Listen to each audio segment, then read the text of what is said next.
دیکھیے کمپیوٹر کے موسٹلی کام جو ہیں وہ ہمیں فیوچر ریفرنس کے لیے چاہیے. کس کے لیے چاہیے؟ فیوچر ریفرنس کے لیے. لہٰذا انسان چاہتا ہے کہ جو ڈیٹا میرے پاس ہے فیوچر میں ریفرنس کے طور پہ استعمال کیا جا سکے. لہٰذا اس کا کوئی ریکارڈ ہونا چاہیے تاکہ ہم وقت پڑنے پر اسے استعمال کر سکیں. تو اس مقصد کے لیے بڑی بڑی آرگنائزیشن کا ڈیٹا تو بہت قیمتی ہوتا ہے.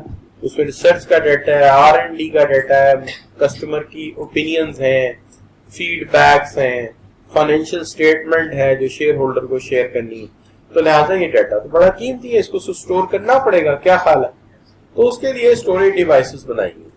اور بینکوں کا ڈیٹا, اگر بینک کا ڈیٹا خراب ہو جائے یا ان کے پاس ڈیٹا نہ ہو تو کیسے پتہ چلے گا انہوں نے کس کے کتنے پیسے دینے ہیں. اور یہ تو جا کے کلیم کر دے گا, 10 روپے بھی پڑے لے گا نا, 2 کروڑ کا کل میں نے جمع کرا, آپ کی ڈیٹا بیس خراب ہوئی, میرے پیسے مجھے دے دیں.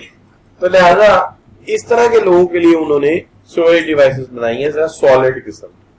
اچھا تو اسٹوریج ڈیوائسز جو ہیں ہمارے سسٹم کا, آپ جانتے ہیں ہمارے کمپیوٹر میں تو ایک پروسیسر لگا ہوا ہے اور وہ پروسیسر کمپیوٹر کا کیا ہے؟ برین ہے. لیکن وہ پروسیسنگ تو کر سکتا ہے, کیلکولیشن کر سکتا ہے, لاجیکل کمپیریزنز کر سکتا ہے, لیکن وہ ڈیٹا کو سٹور نہیں کر سکتا.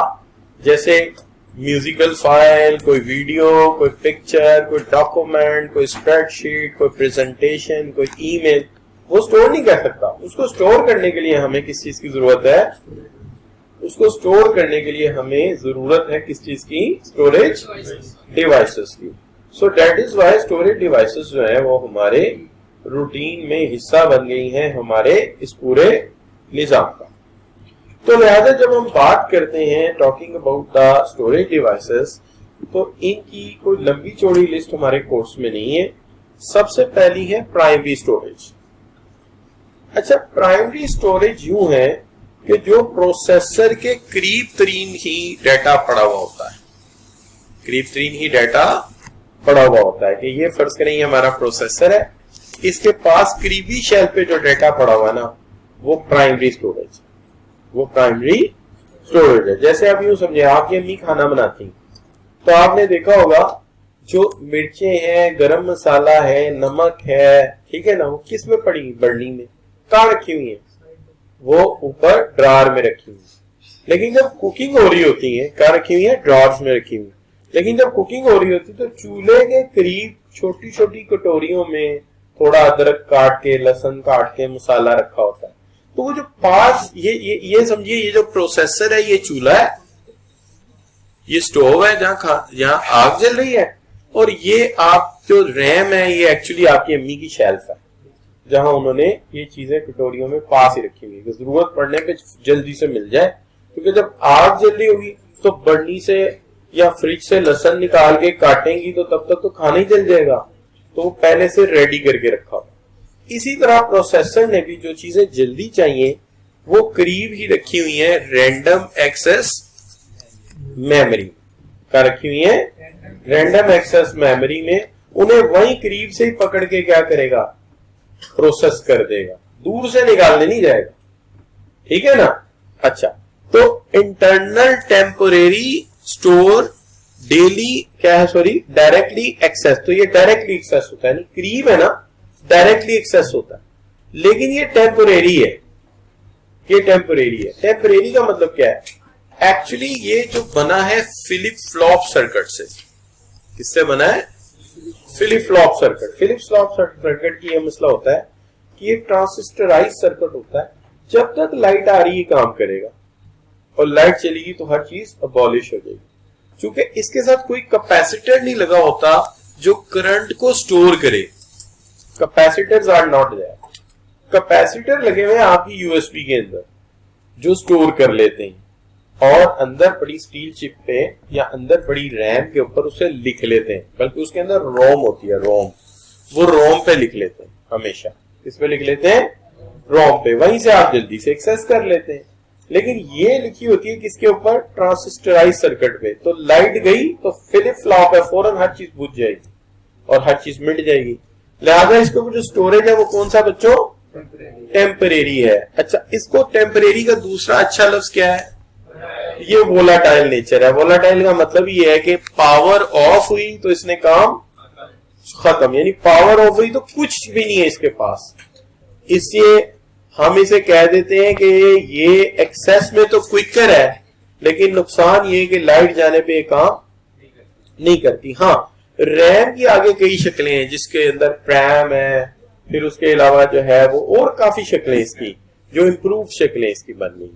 لیکن روم جو ہے نا یہ ہے تو آپ کی کون سی میموری ہے, تو یہ بھی اسی میں آتی پرائمری سٹوریج میں, لیکن اس پہ لکھا ڈیٹا پختہ لکھا رہتا ہے, مٹتا نہیں ہے. فرق یہ ہے ریم اور روم میں فرق کیا ہے, روم پہ لکھا ڈیٹا مٹے گا نہیں لائٹ جانے پہ بھی, لیکن ریم پہ لکھا ڈیٹا مٹ جائے گا. تو جو ہماری یو ایس بی ہے وہ کیا ہے, وہ روم ہے, وہ روم ہے. تو کمپیوٹر میں دونوں چیزیں ہوتی ہیں. ریم کس لیے ہوتی ہے کہ کمپیوٹر کا جو پروسیسر ہے اس کے قریب ترین ڈیٹا ہو, اور روم اس لیے ہوتی ہے کہ کچھ ایسا ڈیٹا جو مٹنا نہیں چاہیے, جو مٹنا نہیں چاہیے. جب آپ کمپیوٹر آن کرتے ہیں سب سے پہلے کون سی چیز آن ہوتی ہے, روم. روم سے اسے پتا لگتا ہے تمہارا آپریٹنگ سسٹم کہاں پڑا ہے, تمہاری انسٹرکشن کہاں پڑی ہے. اس کو حکم دیتا ہے روم کہ اپنی انسٹرکشن فلاں ہارڈ ڈسک کے پارٹ سے اٹھاؤ اور لا کے رینڈم ایکسس میموری میں رکھو. جب وہ میموری میں لا کے رکھتا ہے تو تب وہ کیا کرتا ہے, کام شروع کرتا ہے. اچھا یہ چیز کہاں سے سیکھی انہوں نے, یہ چیز انہوں نے انسان سے سیکھی ہے. یہ چیز انہوں نے انسان سے سیکھی ہے. انسان جب سوتا ہے تو اسے ہر چیز بھول چکی ہوتی ہے, اسے ہر چیز بھول چکی ہوتی ہے. جب وہ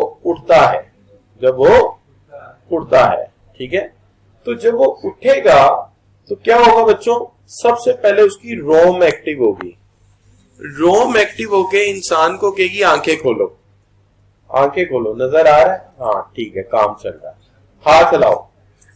یہ نیچرل ہے, آپ ہاتھ ہلائیں گے, پھر پیر ہلائیں گے, پھر آپ اللہ کا شکر ادا کریں گے, یہ ہر چیز ٹھیک ہے میری, ٹھیک ہے.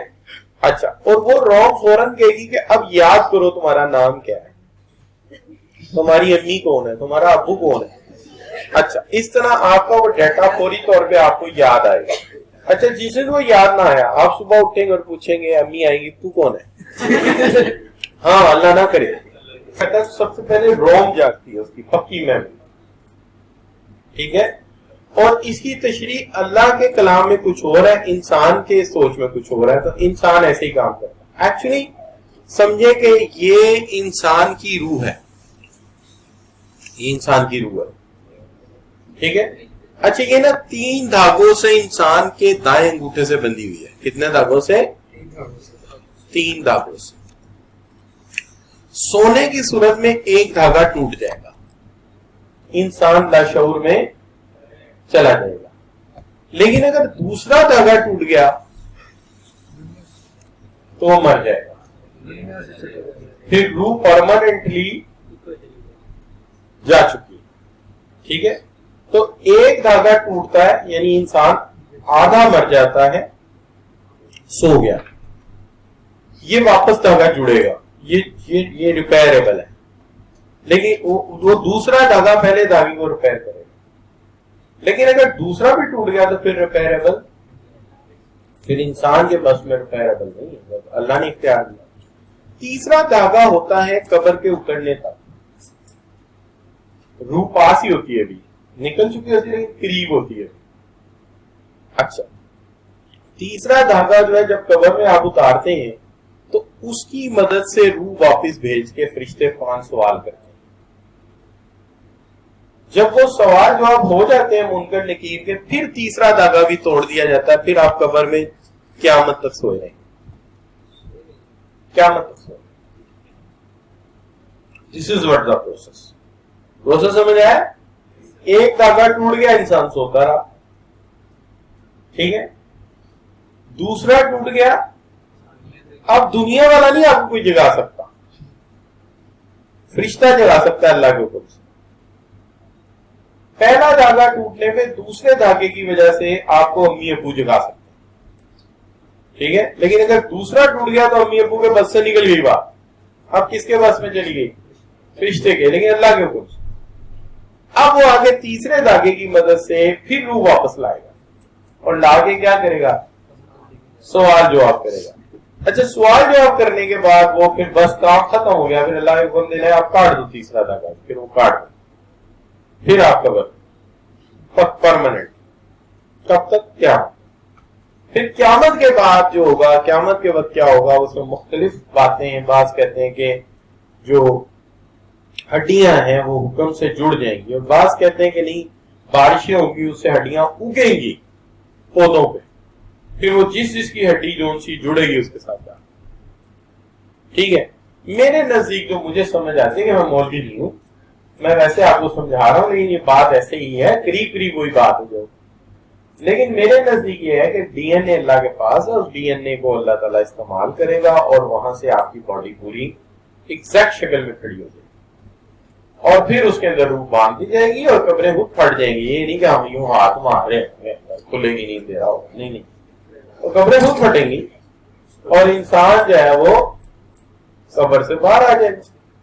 میزان نیشر اسی دنیا میں لگے گا اور پھر سارے معاملات جو ہے دنیا میں طے پائیں گے. اچھا اس میں مختلف تشریحات ہو سکتی ہیں. بعض لوگ یہ